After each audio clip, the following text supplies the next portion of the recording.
Hello student, this is Shivani Chauhan, assistant professor in Ganga Institute of Education. So आज हम next topic की बात करेंगे of the unit 4 of learning and teaching. BEd first year को हम कर रहे हैं, बीएड फर्स्ट ईयर के that is learning and teaching का नेक्स्ट टॉपिक करेंगे of the unit 4, that is types of evaluation. है ना। तो इवैल्यूएशन के कितने प्रकार हैं जो कि मेनली आपसे पूछे जाते हैं आपके पेपर में, उन सब के बारे में बात करेंगे जो आपके सिलेबस में दिए हुए हैं। सो इवैल्यूएशन को तीन कैटेगरीज में बांटा हुआ है on the based on the purpose and timing. है ना, कि क्या पर्पस है, किस लिए आप इवैल्यूएशन कर रहे हो, मूल्यांकन क्यों कर रहे हो, और उनकी टाइमिंग के अकॉर्डिंग कि कौन सा किस टाइम के अनुसार लिया जाता है, उसके बेसिस पे इवैल्यूएशन को, मूल्यांकन को तीन पार्ट्स में डिवाइड किया है। First is formative, second is summative, third is diagnostic. अब ये तीन हैं। अब इनको हम बिल्कुल ऐसे पढ़ेंगे जैसे आपको एग्जाम में लिख कर आने हैं, एग्जाम में पेपर जैसे अटेम्प्ट करना है। So first is formative evaluation. Formative evaluation जब आप लिखोगे, आप जरूरी नहीं कि यहाँ पर मीनिंग भी मेंशन करो, आप मेंशन कर सकते हो यहाँ पर पर्पस क्या है, एग्जाम्पल्स क्या है, कैरेक्टरिस्टिक्स क्या है। जब आप बताओगे कि there are three types of evaluation, तो आप एक छोटा सा फ्लो चार्ट बना सकते हो लाइक दिस। यहाँ पर आप टाइप्स ऑफ इवैल्यूएशन लिख करके और ये थ्री टाइप्स को एक्सप्लेन कर सकते हो। है ना, यहाँ पे थ्री टाइप्स एक्सप्लेन कर दिए जो भी तीनों हैं। उसके बाद उनके एग्जाम्पल्स में आप क्या कर सकते हो, यहाँ पर उसको ब्रॉड वे में समझा सकते हो। तो उससे एग्जामिनर को लगेगा कि हाँ आपको आता है, और ऑब्वियसली आता होगा तभी आप बना पाओगे। ओके। सो फॉर्मेटिव एवेल्युएशन ये आपको दिया गया है ताकि आप इसकी फोटो ले लीजिए, और ये बिल्कुल शॉर्ट वे में समझने के लिए कि फॉर्मेटिव एवेल्युएशन क्या है, इसको आप अपने एग्जाम में भी लिख सकते हैं। सो पढ़ते हैं डीप में। सबसे पहले फॉर्मेटिव एवेल्युएशन।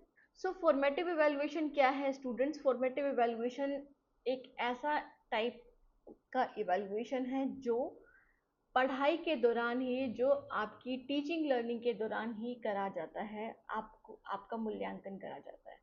सो जब आप पढ़ रहे हो, आपके पढ़ते हुए दौरान ही, ऐसा नहीं कि आपका सारा सिलेबस कंप्लीट हो चुका है फिर टीचर आपका मूल्यांकन ले रहे, नहीं। टीचर आपको समझा रही है, फिर आपसे पूछ रही है कि क्या आपको समझ में आया। तो ये चीज़ देखने के लिए क्या आपको समझ में आया, टीचर उनसे क्वेश्चन पूछेगी, है ना, क्वेश्चन बैक करेगी कि मैंने जो पढ़ा है, जैसे मैंने आपको बोला फॉर्मेटिव इवैल्यूएशन मैं आपको सब पढ़ा रही हूँ, और साथ के साथ मैं आपसे पूछ रही हूँ, तो क्या क्या मतलब हुआ फॉर्मेटिव इवैल्यूएशन का। तो ये यही चीज़ क्या है, यही फॉर्मेटिव इवैल्यूएशन है जो कि टीचिंग एंड लर्निंग के दौरान करी जाती है। सो इसका मेन एम है बच्चों की प्रोग्रेस को मॉनिटर करना, चेक करना टाइमली कि बच्चे जो आप समझा रहे हो वो बच्चे समझ पा रहे हैं कि नहीं समझ पा रहे हैं, कॉन्टिन्यूस वे में। है ना। और उससे क्या होगा, दोनों को ही इमीडिएट फीडबैक मिलेगा, दोनों को, टीचर्स को भी और बच्चों को भी। मैंने आपसे पूछा फॉर्मेटिव इवैल्यूएशन क्या है, कुछ बच्चे बता पाए, कुछ बच्चे नहीं बता पाए, तो मुझे लगा कि मैंने शायद अच्छे से नहीं समझा, तो मैं उसको और बेहतर तरीके से समझा सकती हूँ। और आप भी अपने आप को मेजर कर पाओगे, आप भी अपना अपना आकलन कर पाओगे कि आपने समझा है कि नहीं समझा है। इसलिए दोनों को ही फीडबैक मिलता है। तो यहाँ पर फॉर्मेटिव इवैल्यूएशन ग्रेडिंग के लिए नहीं करा जाता है ना, ग्रेडिंग के लिए नहीं कि आपको मार्क्स देने हैं इसलिए आपका फॉर्मेटिव इवैल्यूएशन लिया जा रहा है, नहीं। आपकी प्रोग्रेस को चेक करने के लिए या फिर इम्प्रूव करने के लिए लर्निंग को, आपने अगर अच्छा नहीं किया, फॉर्मेटिव इवैल्यूएशन नहीं बता पाई क्या होता है, तो अब आप उसको और बेहतर तरीके से समझ सकते हो, टीचर से पूछ सकते हो, अपने पीयर ग्रुप से पूछ सकते हो कि क्या होता है भाई, मुझे भी समझा दो अगर आपको समझ में आ गया है तो। है ना। तो ऐसे आप क्या कर सकते हो, फॉर्मेटिव इवैल्यूएशन कर सकते हो। तो बेसिकली ये टीचर्स को हेल्प करता है समझने के लिए, और बच्चों को समझने के लिए हेल्प करता है कि उनकी लर्निंग अच्छे से हो पाई है, बेहतर ढंग से हो पाई है या नहीं हो पाई, और अगर कुछ प्रॉब्लम्स है तो टीचर अपनी टीचिंग वे में सुधार करेगा। है ना, देखेगा कि क्यों बच्चों को समझ में नहीं आया। जैसे आपको नहीं समझ में आया फॉर्मेटिव इवैल्यूएशन, तो मैं आपके कमेंट पढ़ करके देखूंगी, या फिर आपको देखो, आप मुझे बताओगे, अपने रिस्पॉन्सेज दोगे क्लासेस में आकर के, आप बताओगे कि मैम मुझे ये समझ में नहीं आया। तो बेसिकली यहाँ पर क्या है कि बच्चों को समझाया जाता है, उनको उनकी और भी लर्निंग को बेहतर बनाने के लिए इवैल्यूएशन लिया जाता है।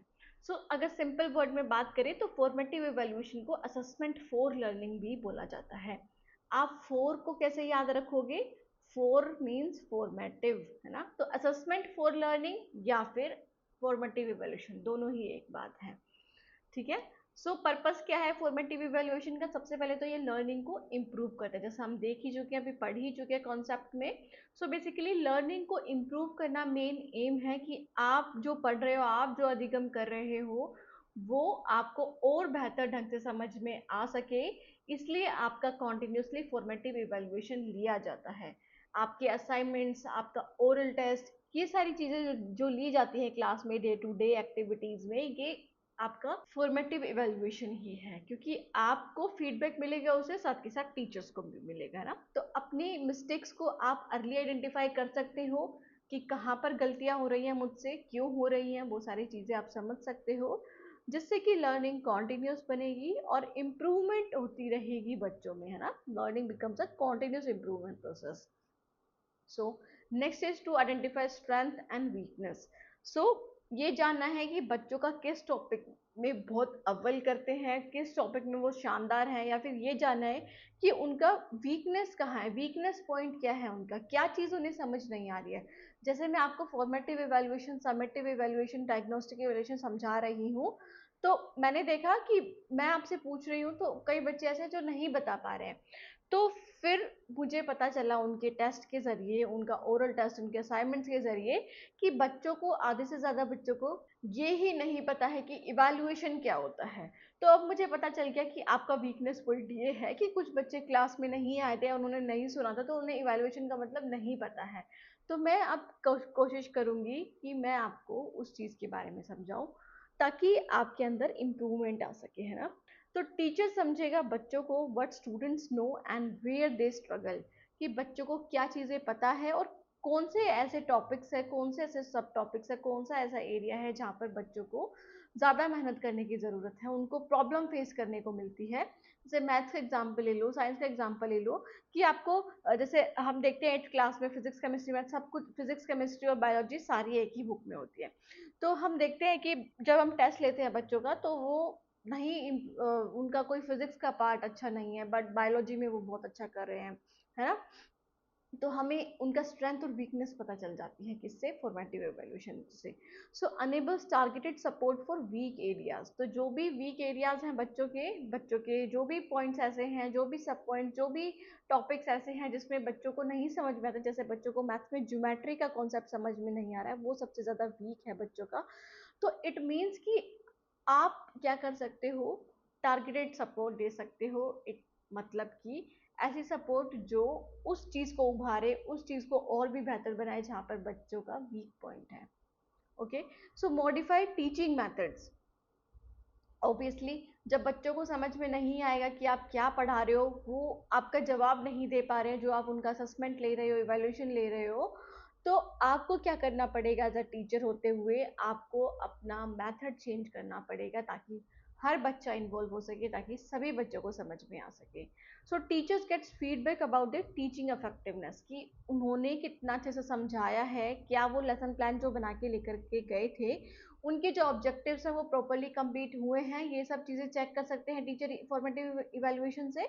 और उनको प्रॉपर फीडबैक मिलता है टीचर्स को, कि जिस मेथड से उन्होंने पढ़ाया वो उन्हें समझ में आया है या नहीं आया है।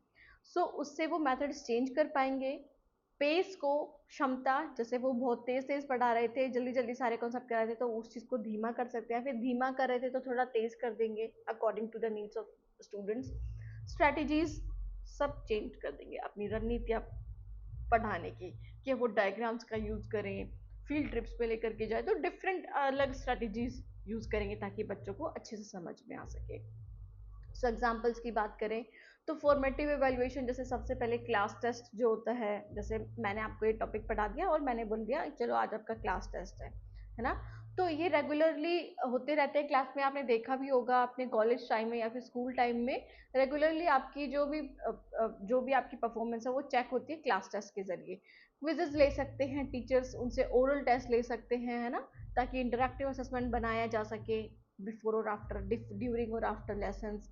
होमवर्क दे सकते हैं जिसके थ्रू बच्चों को मापा जा सकता है कि उनको कितना समझ में आया है, तो आप उनको होमवर्क दे दो। जैसे क्या होता था पहले कि टीचर्स पहला पूरा चैप्टर पढ़ा देती थी और बोलती थी ये जो क्वेश्चंस हैं इनके आंसर्स आपको लिख करके लेना है रफ नोटबुक में।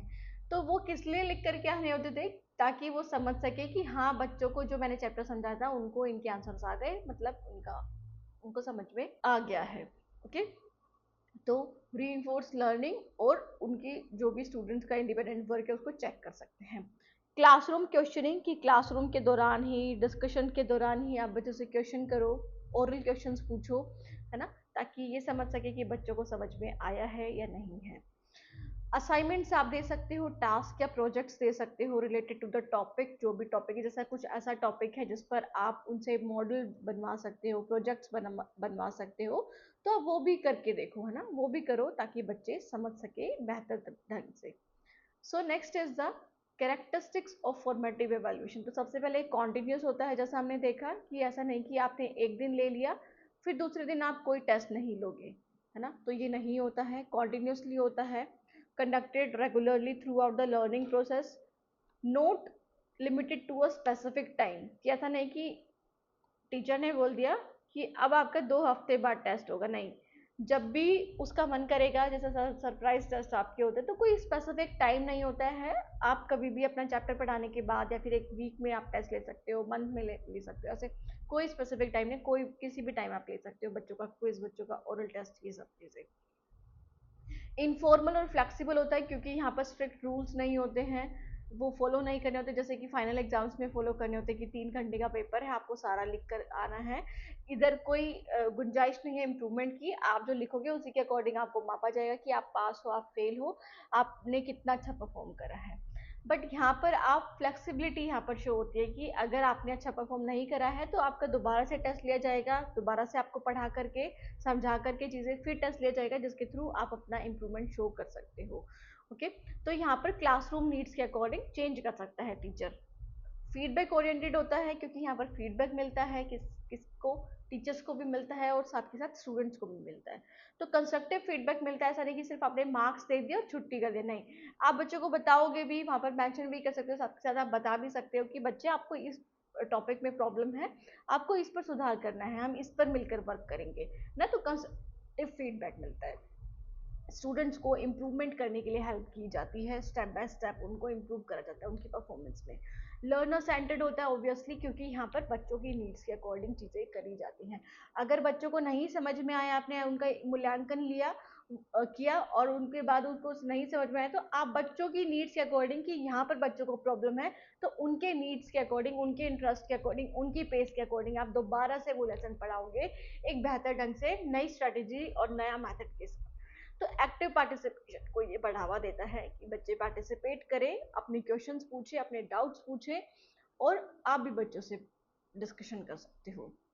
एडवांटेजेस क्या हैं? सो इमीडिएट इम्प्रूवमेंट आपको मिलती है कि आपने एक हफ्ते बाद टेस्ट लिया बच्चों का, फिर आपने दोबारा से समझाया, बच्चों को समझ में आ गया, तो इमीडिएट इम्प्रूवमेंट का स्कोप है यहाँ पर, बच्चे जो भी मिस्टेक्स हैं वो बता दी जाती है इंस्टेंटली टीचर्स के द्वारा, है ना, तो एरर का भंडार होने से बच जाते हैं कि ऐसा नहीं कि आपको चीज़ें समझ ही नहीं आ रही, समझ ही नहीं आ रही, आपका टेस्ट लिए जा रहे, वो चीज़ें समझ नहीं आ रही, आपके एरर्स बढ़ते ही जा रहे हैं, अब आपको जो लास्ट टॉपिक होगा वो बिल्कुल भी नहीं समझ में आएगा। जैसे मैंने एग्जांपल लिया था ना कि मैं आपसे पूछी फॉर्मेटिव, समेटिव और डायग्नोस्टिक इवैल्यूएशन क्या होता है, बट मैंने देखा कि बच्चों को इवैल्यूएशन का मतलब ही नहीं पता है, तो मतलब कहाँ से कहाँ चीज़ें हैं, इवैल्यूएशन नहीं पता तो इवैल्यूएशन डिवाइसेस नहीं पता होंगे, टीचिंग लर्निंग मेथड्स नहीं पता होंगे, तो बेसिकली भंडार हो जाएगा एरर्स का ना, तो उससे बचाव मिलता है टीचर्स को भी और साथ ही साथ स्टूडेंट्स को भी।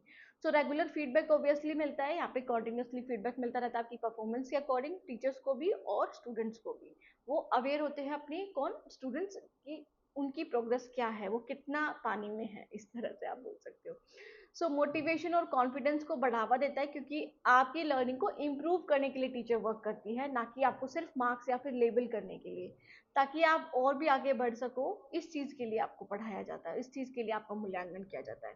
सो एक्टिव लर्निंग को एनकरेज करती है, यहाँ पे स्टूडेंट पार्टिसिपेट कर सकता है एक्टिवली इन द क्लास और प्रमोट कर सकता है थिंकिंग को, अपनी सोच विचार को क्वेश्चन कर सकता है और डिस्कशन कर सकता है टीचर्स के साथ, जो चीज़ें उन्हें नहीं समझ में आ रही हैं उसके रिगार्डिंग। सो एग्जाम स्ट्रेस कम होता है इससे, एक तो ये हो कि आपने पूरा चैप्टर पूरा सिलेबस पढ़ा दिया और लास्ट में ही आपने एग्जाम लिया है बस, उससे बच्चों के अंदर बहुत ज़्यादा स्ट्रेस होगा। एक ये है कि आप कॉन्टिन्यूसली बच्चों को इवेलुएट करते आ रहे हो, तो उससे बच्चा थोड़ा फ्री फील करेगा, है ना। तो कॉन्टिन्यूसली अगर लोगे तो प्रेशर नहीं होगा फाइनल एग्जाम्स का। इंडिविजुअलाइज्ड लर्निंग, सो इंडिविजुअलाइज्ड लर्निंग को प्रमोट करता है, सपोर्ट करता है, क्योंकि यहाँ पर बच्चों के अकॉर्डिंग पढ़ाया जाता है, उनके अकॉर्डिंग मूल्यांकन किया जाता है, हर बच्चे पर अटेंशन दी जाती है टीचर्स के द्वारा। नेक्स्ट हम आ जाते हैं समेटिव इवैल्यूएशन पे। सो समेटिव इवैल्यूएशन, ये भी इसका फ्लो चार्ट बना हुआ है, आप जैसे चाहो वैसे कर सकते हो। पहले फ्लो चार्ट भी बना सकते हो, उनके एग्जांपल्स मेंशन कर सकते हो, फिर उसके बाद आप एक्सप्लेन करो। पढ़ते हैं इसे बिल्कुल डीप में। स्टार्ट करते हैं समेटिव इवैल्यूएशन से। सो समेटिव इवैल्यूएशन, समेटिव मतलब सम ऑफ, मतलब हर चीजें उसमें इंक्लूड हो गई।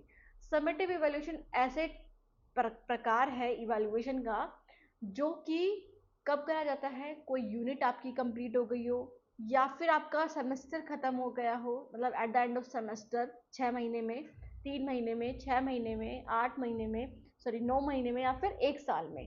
तो आपका कोई कोर्स खत्म हो गया, जैसे आप बीएड की बात करो, तो फर्स्ट ईयर आपका कब कंप्लीट होगा, जब आप फर्स्ट ईयर के एग्जाम दे दोगे। तो जो फर्स्ट ईयर के एग्जाम्स है ना, वो क्या है, वही है आपके इवैल्यूएशन, मतलब एंड टर्म, या फिर आप बोल सकते हो कि कोर्स है, कोर्स कंप्लीट हो गया तो आप बता पा रहे हो, है ना। तो समेटिव इवैल्यूएशन एक टाइप का इवैल्यूएशन है जो कि end of a unit, term और कोर्स पे करा जाता है, to assess the overall learning and achievements of students, ताकि आप मूल्यांकन कर सको बच्चों की कंप्लीट लर्निंग का, कि जो भी मैंने आज तक पढ़ाया है, जैसे लर्निंग एंड टीचिंग में जो भी मैंने आपको पढ़ाया है, वो आपका असेस कब होगा, जब आप मार्क्स लेकर के आओगे, दिखाओगे कि यस मैम मैंने आपके सब्जेक्ट में इतना अच्छा स्कोर किया है। ओके, सो ओवरऑल लर्निंग को असेस करते हो यहाँ पर अचीवमेंट्स ऑफ स्टूडेंट्स, जो भी बच्चों ने अचीव करा है, उनका फर्स्ट ग्रेड आया, उनका सेकंड ग्रेड आया है, तो वो आप शो कर सकते हो through the summative evaluation.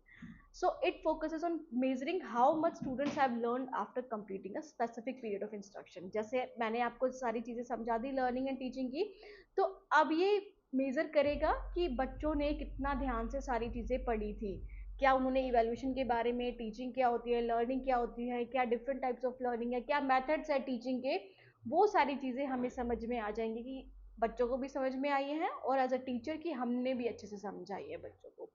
So results are usually use for grading, certification, promotion. यहाँ पर सुधार की कोई गुंजाइश नहीं होती है, या तो आप पास होंगे या फिर आप फेल होंगे। आपको ग्रेड दिया जाता है कि आपका बी प्लस ग्रेड है, ए प्लस ग्रेड है, ए ग्रेड है, एक्सीलेंट है, या फिर सर्टिफिकेट दिया जाता है, या फिर आपको प्रमोशन दिया जाता है। यहाँ पर आप इम्प्रूवमेंट नहीं कर सकते हो अगर आपने एक बार समेटिव इवैल्यूएशन दे दिया।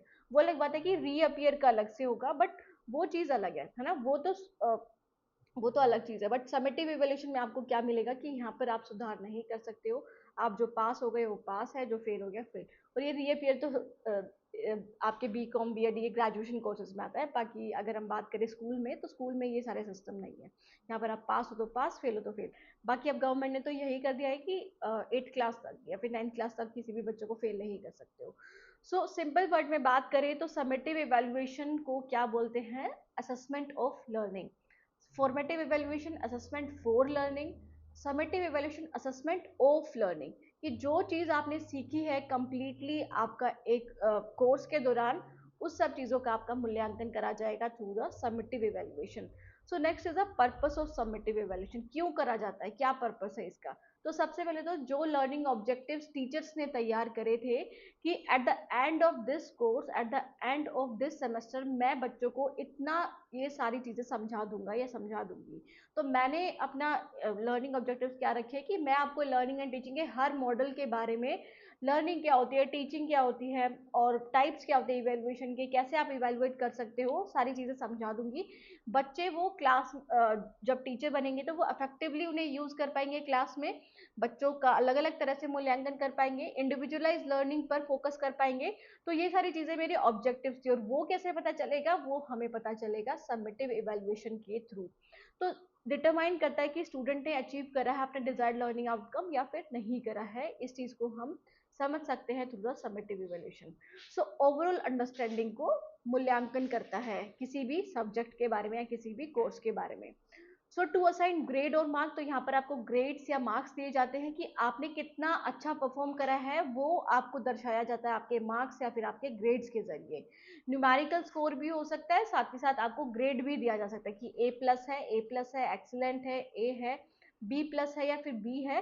तो जिससे कि आप रैंक दे सकते हो बच्चों को कि कोई कौन फर्स्ट है, कौन सेकंड है, और कंपेयर कर सकते हो, कंपैरिजन कर सकते हो कि एवरेज बच्चे कितने हैं, एवरेज से ज्यादा कितने हैं, एवरेज से लो कितने हैं, मतलब बिलो एवरेज कितने हैं और अबव एवरेज कितने हैं, एक्सीलेंट कितने हैं।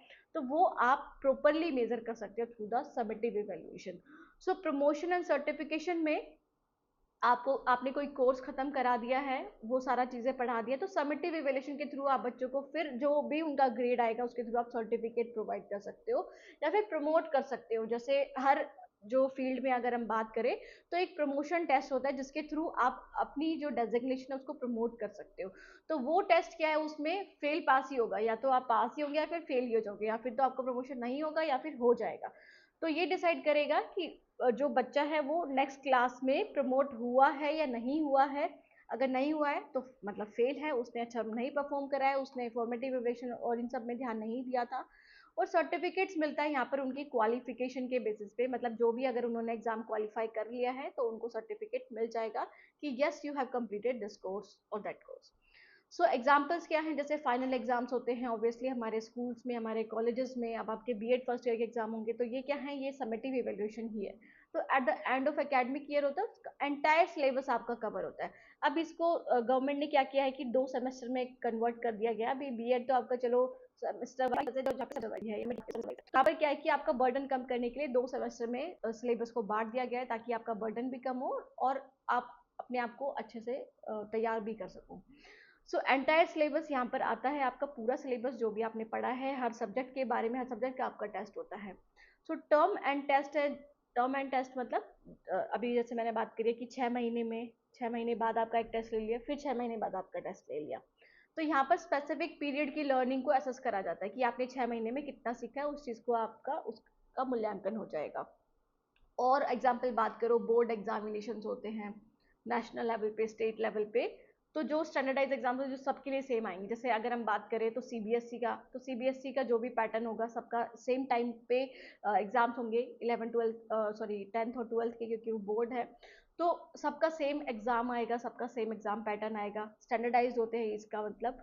और जैसे अगर स्टेट की बात करें, जो स्टेट बोर्ड है, जैसे एचबीएससी की बात करें, बीएससी और अगर बिहार बोर्ड की या फिर किसी भी बोर्ड की बात करें, तो वो स्टैंडर्डाइज एग्जाम होते हैं, सबके लिए सेम आते हैं, इक्विवेलेंट होते हैं, सबके लिए एक ही एग्जाम पैटर्न आता है, सबके लिए एक ही तरह के इंस्ट्रक्शंस होते हैं। तो ये भी किस में आ जाएंगे, ये भी समेटिव इवैल्यूएशन में आ जाएंगे, जिससे आपकी एकेडमिक प्रोग्रेशन और सर्टिफिकेशन आपको दिया जाता है कि yes you have completed 10th class और 12th क्लास, या फिर आपने आगे प्रमोट हो चुके हो, आपने अपनी स्कूलिंग कंप्लीट कर लिया, अब आप कॉलेजेस के लिए रेडी हो।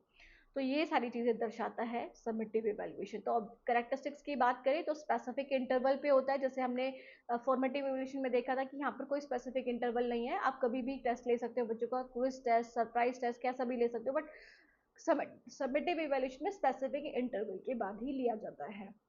जैसे अगर आपने कोई कोर्स करा दिया है, कोई यूनिट करा दिया, फिर कोई जैसे एक टर्म कंप्लीट हो चुका है, जैसे 6 मंथ का आपने डिसाइड किया था वो कंप्लीट हो चुका है, तो एक कॉन्टिन्यूस नहीं होता, फॉर्मेटिव इवैल्यूएशन के जरिए एक स्पेसिफिक टाइम पे ही कंडक्ट करा जाता है।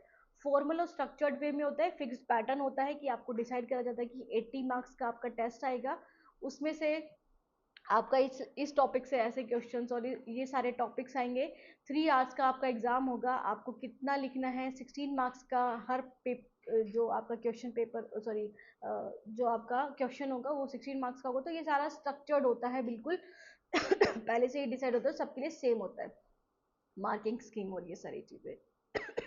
सो रिजल्ट ओरिएंटेड है। रिजल्ट ओरिएंटेड मतलब यहाँ पर आपको फाइनल आउटकम दिखता है, ना कि आप अपनी जो भी आपकी जो भी असेसमेंट करके आपका जो भी डेटा आया उसके थ्रू आप अपने आप को बाद में इम्प्रूव नहीं कर सकते, आप यहाँ पर सिर्फ फाइनल आउटकम ही दिखा सकते हो कि यस यू हैव पास और फेल्ड, है ना। सो अचीवमेंट लेवल्स को मेजर करता है यहाँ पर। स्टैंडर्डाइज्ड होता है, स्टैंडर्डाइज मतलब यूनिफॉर्म क्वेश्चन पेपर सबके लिए सेम आता है, ऐसा नहीं कि एक बच्चा जैसे बीएड में एक बच्चा है उसके लिए अलग आ रहा है, दूसरे बच्चे के लिए अलग आ रहा है, सबके लिए सेम क्वेश्चन पेपर होता है, सबके लिए सेम इवेल्युएशन क्राइटेरिया होता है, ताकि फेयरनेस, ताकि आप क्या दिखा सको कि हाँ हमारे लिए सब समान है और कंपेयर कर सको इजीली हर बच्चे को, है ना, एवरेज अब एवरेज इन सब बेसिस में। एडवांटेजेस की बात करें तो ये कंप्लीट पिक्चर ऑफ लर्निंग, एक हमें कंप्लीट एरिया दिख जाता है, एक कंप्लीट सीन दिख जाता है कि बच्चों ने कितना समझा है, कितने बच्चे हमारे पढ़ाने के बाद पास हो पाए हैं, कितने नहीं हो पाए हैं, कितनों ने बिल्कुल ही मतलब बहुत ही कम प्रैक्टिस करी थी, कितनों ने बहुत ज़्यादा अच्छे से करी थी, कौन ऐसे जो एवरेज में ही रहे थे। तो एक कंप्लीट पिक्चर हमें मिल जाती है बच्चों की परफॉर्मेंस की। ग्रेडिंग और सर्टिफिकेशन के लिए यूजफुल होते हैं ऑब्वियसली, हमने देखा भी था अभी। तो मार्क्स, ग्रेड्स और सर्टिफिकेट्स दिए जाते हैं थ्रू द समेटिव इवैल्यूएशन, तो जिसके थ्रू आप अपने अपने करियर में प्रोग्रेस कर सकते हो, है ना। आप जॉब ले सकते हो, आपके समेटिव इवैल्यूएशन के बाद आपको कोई सर्टिफिकेट मिल जाए उसके बाद। सो कंपेयर कर सकते हो स्टूडेंट की परफॉर्मेंस को। तो समेटिव इवैल्यूएशन के थ्रू आप देख सकते हो कि कौन बच्चा बहुत अच्छा है, कौन बच्चा पढ़ाई में बहुत अच्छा नहीं है, किस पे कौन ऐसा है जो एवरेज में है, जो अभी सही है, बस ठीक ठाक है। तो ये सारी चीजें आप कंपेयर कर सकते हो through the summative evaluation only. So accountability मतलब आप एक तरह से यहाँ पे ट्रांसपेरेंसी और साथ ही साथ जवाबदेही होते हैं कि यस आपने जो पढ़ाया था वो ये सारी चीज़ों की वजह से बच्चों ने ये सारी चीज़ें समझी थी और इनके इतने मार्क्स आए हैं। जैसे आपको रिपोर्ट कार्ड जो मिलता है लास्ट में आपके एग्जाम्स के बाद, तो वो रिपोर्ट कार्ड अकाउंटेबिलिटी को ही शो करता है कि आपने किस एग्जाम में कितना मार्क्स स्कोर किया है, जिसके थ्रू आपको ग्रेड्स मिलते हैं। ठीक है, तो लर्निंग आउटकम्स देख पाते हैं टीचर्स भी और स्टूडेंट्स दोनों ही। तो इफेक्टिवनेस ऑफ टीचिंग को दर्शाता है ये। Okay, so next is a diagnostic evaluation. अब डायग्नोस्टिक इवैल्यूएशन क्या होता है, हमने फॉर्मेटिव और समेटिव की बात कर ली है। डायग्नोस्टिक इवैल्यूएशन जैसा कि नाम ही दर्शा रहा है, जैसे आप डॉक्टर के पास जाते हैं, डॉक्टर आपको कोई भी प्रॉब्लम होती है तो आपको चेक करता है, डायग्नोज करता है। तो इसी तरह से टीचर क्या करती है, आपको डायग्नोज करके चेक करती है कि आपको कितनी चीजें आती हैं और कितनी चीजें नहीं आती है। जैसे फॉर्मेटिव इवैल्यूएशन हमने देखा था, उसके जरिए टीचर ने देख लिया कि yes you have problem in geometry chapter of geometry topic of the maths, है ना। तो ये प्रॉब्लम है आपकी, आप फिर अब उसको कैसे सही कर सकते हो, डायग्नोस्टिक इवैल्यूएशन के जरिए। डायग्नोस्टिक इवैल्यूएशन के जरिए देख सकते हो, आइडेंटिफाई कर सकते हो डिफिकल्टीज और प्रॉब्लम्स को जो भी बच्चों को बच्चे फेस कर रहे हैं, है ना, कोई भी टॉपिक में, कोई भी सब्जेक्ट में। तो ये फोकस करता है finding out why a student is not able to learn properly, कि वो क्यों नहीं समझ पा रहा है। इस चीज को दर्शाया जाता है डायग्नोस्टिक इवैल्यूएशन के जरिए, या फिर समझा जाता है, या फिर समझाया जाता है बच्चों को। सो ये कंडक्ट कर सकते हो आप पहले भी, कि आप पहले ही चेक कर लो कि मेरी क्लास में जो बच्चे हैं उनकी प्रीवियस नॉलेज सॉरी कितनी है, या फिर आप पढ़ाने के बाद देख लो, या फिर ड्यूरिंग द टीचिंग देख लो। तो जब भी प्रॉब्लम आपको लगे कि हाँ यहाँ पे प्रॉब्लम है, तो आप डायग्नोस्टिक इवैल्यूएशन कर सकते हो।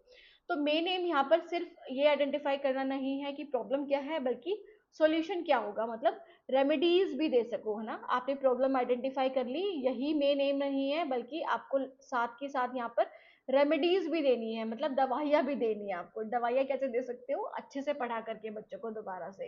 ऐसा नहीं ना कि आप लो भाई पैरासीटामोल खा लो आपकी बुद्धि तेज हो जाएगी, नहीं। So diagnostic evaluation assessment to identify and solve learning problems. तो जो भी आपको जिस भी लर्निंग एरिया में प्रॉब्लम है उसको आप आइडेंटिफाई कर सकते हो, उसको देख सकते हो, और फिर उसे सॉल्व करने के लिए टीचर आपकी हेल्प करती है। सो पर्पस क्या है डायग्नोस्टिक इवैल्यूएशन का, सबसे पहले तो ये हेल्प करता है कि क्या कोज है लर्निंग प्रॉब्लम का, है ना। जो भी चीज़ें आपने सीखी हैं और उसमें जो भी आपको डिफिकल्टी आ रही है, तो क्या रीज़न है कि क्यों आपको डिफिकल्टी आ रही है, क्या कोई पर्सनल रीज़न है, या फिर आपको टीचर ने जो समझाया था समझ नहीं आया था, आप एब्सेंट थे। तो वो सारी चीज़ें आपसे पूछी जाएंगी, वो सारी चीज़ें आपसे समझी जाएंगी, रूट कोज को जाना जाएगा, है ना। तो ये समझने में हेल्प करता है कि प्रॉब्लम कोई कॉन्सेप्ट क्लैरिटी की वजह से है, या फिर टीचिंग मेथड अच्छा नहीं था, या फिर क्या कोई अदर फैक्टर है, साइकोलॉजिकल रीजन है, फैमिली प्रेशर है, क्या है जिसकी वजह से बच्चे को नहीं समझ में आई हैं चीज़ें। सो प्रोवाइड रेमेडियल टीचिंग, तो आपकी प्रॉब्लम आइडेंटिफाई करी जाएगी, देखी जाएगी पहले कि क्या प्रॉब्लम है, आपसे पूछा जाएगा, समझा जाएगा, उसके बाद दवाइयाँ दी जाएंगी। दवाइयाँ मतलब ऐसी टीचिंग कि आपको दोबारा से समझाया जा सके, रेमेडीज दी जाएंगी एक तरह से, है ना। तो प्रॉब्लम को आइडेंटिफाई करने के बाद टीचर स्पेशल सपोर्ट देगी उन बच्चों को जिनको भी प्रॉब्लम्स आ रही हैं, करेक्टिव इंस्ट्रक्शंस प्रोवाइड करेगी ताकि बच्चे अच्छे से समझ सके। सो इससे स्टूडेंट की परफॉर्मेंस इंप्रूव होगी, help students overcome there difficulties. तो जो भी बच्चे के जिस भी एरिया में, जिस भी स्पेसिफिक एरिया में प्रॉब्लम आ रही है, तो वो बच्चा क्या कर पाएगा, ओवरकम कर पाएगा, उन सारी डिफिकल्टीज से आगे बढ़ पाएगा, उन सब को सॉल्व करके और आगे बढ़ पाएगा। सो इससे क्या होगा, बेटर अंडरस्टैंडिंग होगी और इम्प्रूव्ड अचीवमेंट होगी बच्चे की, बच्चा अच्छे से समझ पाएगा चीज़ों को, और फिर आगे आने वाली जो भी टॉपिक्स होंगे उसमें वो कभी भी नहीं मतलब आप बोल सकते हो कि कभी भी उससे प्रॉब्लम नहीं आएगी। सो एग्जाम्पल्स की बात करें तो डायग्नोस्टिक टेस्ट जैसे होते हैं, जैसे आपको देखना है कि बच्चों को क्या प्रॉब्लम आ रही है, वो स्पेशल टेस्ट लिए जाते हैं बेसिकली यहाँ पर लर्निंग गैप्स को देखने के लिए कि बच्चों को क्या प्रॉब्लम्स है, क्यों बच्चे नहीं सॉल्व कर पा रहे हैं। तो जैसे कोई भी टॉपिक या कोई भी स्किल्स पर यहाँ पर फोकस करा जाता है। स्किल बेस्ड असेसमेंट, जैसे आप कोई स्पेसिफिक स्किल मेजर करना चाह रहे हो बच्चों की, रीडिंग, राइटिंग, है ना, स्पीकिंग या फिर प्रॉब्लम सॉल्विंग, तो किस में प्रॉब्लम है वो सारी चीज़ें आप देख रहे हो एक एक करके। पहले आप रीडिंग टेस्ट ले रहे हो हर बच्चे का, फिर आप देख रहे हो कि अच्छा इन बच्चों को प्रॉब्लम है, तो फिर आप स्पेशल क्लासेस उन्हें प्रोवाइड करोगे, करेक्टिव मेजर्स प्रोवाइड करोगे, रेमेडीज प्रोवाइड करोगे। तो जैसे लैंग्वेज सब्जेक्ट होता है या फिर मैथमेटिक्स सब्जेक्ट होता है, उसमें ये ज़्यादा यूजफुल है। सो एरर एनालिसिस, मतलब जहाँ पर अगर आप जब टेस्ट देते हो, बच्चों को असाइनमेंट्स देते हो, तो वहाँ पर आप एनालाइज करो, विश्लेषण करो बच्चों की मिस्टेक्स का, कि बच्चों के क्या मिस्टेक्स है, क्या उनकी स्पेलिंग्स मिस्टेक हो रही है या फिर उन्हें ग्रामेटिकल एरर्स वहाँ पर दिख रहे हैं आपको, तो क्या मिस्टेक्स है, जिसके थ्रू आप पैटर्न समझ पाओगे, और फिर जो मिसकंसेप्शन है कि ये बच्चा तो नालायक ही है, इसको कुछ नहीं आएगा, वो सारी चीज़ों से बचोगे as a teacher, as a student. Okay, तो ये नहीं करना है आपको, बच्चों को आइडेंटिफाई करना है, देखना है कि कहाँ पर प्रॉब्लम आपको दिख रही है डायग्नोस्टिक इवैल्यूएशन में। सो डिटेल्ड और स्पेसिफिक होता है, मतलब स्पेसिफिक क्यों, क्योंकि आप कोई पर्टिकुलर स्किल, पर्टिकुलर टॉपिक पर ही फोकस करते हैं जहाँ पर बच्चे को प्रॉब्लम है, फालतू की एरी गहरी चीज़ को नहीं, है ना। फॉर्मेटिव इवैल्यूएशन जब आप बच्चों का लेते हैं, आपको दिखता है कि वहाँ पर बच्चों की प्रॉब्लम्स है, तो प्रॉब्लम्स को फिर देखते हो कि यहाँ पर बच्चों को क्या प्रॉब्लम्स है, क्यों प्रॉब्लम्स है, तो वो डायग्नोस्टिक इवैल्यूएशन के जरिए ही देखते हो। तो यहाँ पे लर्निंग प्रॉब्लम्स पर फोकस करा जाता है, ना कि ओवरऑल परफॉर्मेंस पर। सो इन डेप्थ एनालिसिस होता है किसका, जो भी टॉपिक है उसका। सो फोकस्ड ऑन वीकनेसेस, तो जो भी आपकी वीकनेसेस है, कमजोरियां हैं, उस पर फोकस करा जाएगा। देखा जाएगा कि बच्चा किस टॉपिक में स्ट्रगल कर रहा है, किस टॉपिक में उसको प्रॉब्लम आ रही है, उसकी स्ट्रेंथ पर यहाँ पर फोकस नहीं करा जाएगा, क्योंकि हमें पता है कि स्ट्रेंथ है बच्चे की, जो कमजोरियां हैं डॉक्टर उसी चीज को ही तो देखेगा ना। ऐसा नहीं कि बच्चा तो बहुत तगड़ा है तो मैं क्यों इसका इलाज करूँ, नहीं, बच्चे को पेट में प्रॉब्लम है यार, है ना, तो वो भी हो सकती है। So not concern with strength. So followed by remedial measures, so remedial measures से फॉलो करा जाता है, मतलब कि आपको अच्छी शिक्षा या फिर अच्छे, दोबारा से आपको आपके अकॉर्डिंग आपको टीचिंग कराई जाती है, समझाया जाता है, करेक्टिव टीचिंग स्ट्रेटेजीज आपको दी जाती हैं, ताकि आप इम्प्रूव कर सको, ना कि सिर्फ आइडेंटिफाई कर सको कि देख सको कि हाँ बच्चे को ये नहीं, आपको इम्प्रूव भी करना हो स्पेसिफिक एरिया में। इंडिविजुअलाइज क्यों होती है, क्योंकि हर बच्चे को कोई ना कोई अलग अलग प्रॉब्लम हो सकती है। जैसे किसी बच्चे को ग्रामेटिकल में प्रॉब्लम आ रही है, किसी बच्चे को स्पेलिंग में प्रॉब्लम आ रही है, तो हर बच्चे की अलग अलग नीड्स हो सकते हैं, अलग अलग उनके प्रॉब्लम्स हो सकती हैं। तो पर्सनलाइज लर्निंग पर फोकस करा जाता है यहाँ पर। एडवांटेजेस की बात करें तो अर्ली आइडेंटिफिकेशन ऑफ प्रॉब्लम, अगर आप डायग्नोस्टिक इवैल्यूएशन करते हो बच्चों का, तो आपको पहले ही पता चल जाता है कि बच्चे को क्या प्रॉब्लम थी। जैसे मैं आपसे पूछ रही हूँ कि ये तीनों चीज़ें क्या है, आपको यही नहीं पता था इवैल्यूएशन क्या होता है, अगर मैं पहले ही जान चुकी होती तो फिर मैं आपको पहले ही समझा चुकी होती। तो इसलिए अर्ली आइडेंटिफिकेशन ऑफ प्रॉब्लम को मेजर करने में हेल्प करता है, कि आप देख सको कि ये प्रॉब्लम बच्चों को आ रही है, और फिर वो सीरियस ना बन जाए उससे पहले आप उन्हें सॉल्व कर दो। सो इंडिविजुअलाइज इंस्ट्रक्शन को सपोर्ट करता है, क्योंकि हर बच्चे का जो भी प्रॉब्लम है वो अलग है, स्टूडेंट्स की नीड्स पर फोकस करा जाता है प्रॉपरली, कि वो किस तरह से बेहतर तरीके से समझ सकते हैं, ताकि अफेक्टिवनेस को बढ़ाया जा सके टीचिंग की, ताकि रिजल्ट अच्छा आ सके बच्चों का, और सभी बच्चे समझ सके, है ना, उनकी अंडरस्टैंडिंग भी बढ़े, उनका अफेक्टिव डोमेन भी बढ़े, और उनका that is the psychomotor domain भी बढ़े। सो लर्निंग आउटकम इम्प्रूव हो सकता है, इम्प्रूव करने के लिए हेल्प करता है कि आप जब समेटिव असेसमेंट दोगे, है ना, जो आप सीखोगे, तो अगर आपने डायग्नोस्टिक इवैल्यूएशन अपने बच्चों का लिया है, तो उससे वो ऑब्वियसली इम्प्रूव हो जाएगा, क्योंकि आपने प्रॉपर मेजर्स लिए हैं, प्रॉपर स्टेप्स लिए हैं कि कैसे बच्चों की जो भी प्रॉब्लम्स थी किसी भी टॉपिक में, वो कैसे सॉल्व हो सकती है, और आपने उस पर स्टेप्स भी लिए, है ना, तो जिससे कि जो लर्निंग आउटकम्स होंगे, डिफिकल्टीज होंगी, वो कम हो जाएंगी, और बच्चे जो जो सीख पाएंगे उसका लेवल ज़्यादा हो जाएगा, तो जिससे कि टीचिंग इफेक्टिवनेस भी बढ़ेगी और बच्चे कॉन्सेप्ट्स भी अच्छे से समझ पाएंगे। सो टीचिंग इफेक्टिवनेस को ऑब्वियसली ये इंक्रीज करती है, क्योंकि यहाँ पर बच्चे को हेल्प करा जाता है कि वो उन मेथड्स के ज़रिए पढ़ाया जाए, मतलब टीचर्स उन मेथड्स के ज़रिए पढ़ाए जो बच्चों की नीड्स कहते हैं, जो बच्चे चाहते हैं, है ना, जो बच्चों का इंटरेस्ट है। सो ये है डायग्नोस्टिक इवैल्यूएशन। अब इसको हम थोड़ा सा इसका क्या देख लेते हैं, डिफरेंस देख लेते हैं कि क्या डिफरेंस है इन तीनों में। सो फॉर्मेटिव इवैल्यूएशन को हमने देखा था फॉर असेसमेंट फॉर लर्निंग भी बोला जाता है, कि लर्निंग के लिए आप असेसमेंट कर रहे हो, लर्निंग को सुधार सको। Summative evaluation of learning, assessment of learning, कि जो आपने चीज़ें सीखी हैं, जो आपने चीज़ें सीखी हैं उसका आपने इवैल्यूएशन लिया है। डायग्नोस्टिक मतलब ताकि आप क्या कर सको, डायग्नोज कर सको, प्रॉब्लम्स को आइडेंटिफाई कर सको, तो इसलिए ये डायग्नोस्टिक इवैल्यूएशन करा जाता है। देखो टाइमिंग क्या है, ये ड्यूरिंग द टीचिंग होती है, एंड ऑफ द टीचिंग होती है समेटिव इवैल्यूएशन। और डायग्नोस्टिक की बात करें तो आप पहले भी कर सकते हो, पढ़ाने से पहले भी, और पढ़ाने के दौरान भी आप देख सकते हो। पर्पस क्या है फॉर्मेटिव इवैल्यूएशन का, ऑब्वियसली इम्प्रूवमेंट, कि आप इम्प्रूवमेंट कर सको। समेटिव इवैल्यूएशन का सर्टिफिकेशन प्रोवाइड करना या फिर डिग्री प्रोवाइड करना, सर्टिफिकेट्स प्रोवाइड करना, ग्रेड्स प्रोवाइड करना। और डायग्नोस्टिक की बात करें तो जो भी प्रॉब्लम्स है उसको आइडेंटिफाई करना मेन पर्पस है। नेचर की बात करें फॉर्मेटिव इवैल्यूएशन की तो कॉन्टिन्यूस, मतलब कॉन्टिन्यूसली चलता ही रहता है। ऐसा नहीं कि आप क्या कर रहे हो कि आज ले लिया आपने टेस्ट फिर 10 महीने बाद ले रहे हो, नहीं, कॉन्टिन्यूसली आप बच्चों को इवैल्यूएट करते हो। समेटिव पीरियोडिक होता है कि 6 महीने में, या फिर आप 1 साल में ले रहे हो, तो पीरियोडिक फॉर्म में होता है, या फिर आपने कोई यूनिट कवर कंप्लीट करा दी उसका आप टेस्ट ले रहे हो। पीरियड टाइम जिसमें आप डायग्नोस्टिक इवैल्यूएशन बच्चों का करते हो। ओके, सो फोकस की बात करें तो यहाँ पर प्रोग्रेस पर फोकस करा जाता है, कि बच्चों की प्रोग्रेस को इम्प्रूव करना है, आपको बढ़ाना है।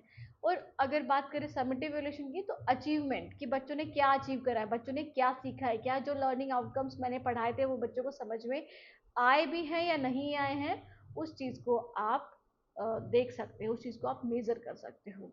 डायग्नोस्टिक की बात करें तो डिफिकल्टीज पर फोकस करा जाता है, कि बच्चों की को क्या डिफिकल्टीज आ रही है, क्या प्रॉब्लम्स आ रही हैं, उस चीज़ पर यहाँ पर ध्यान दिया जाता है।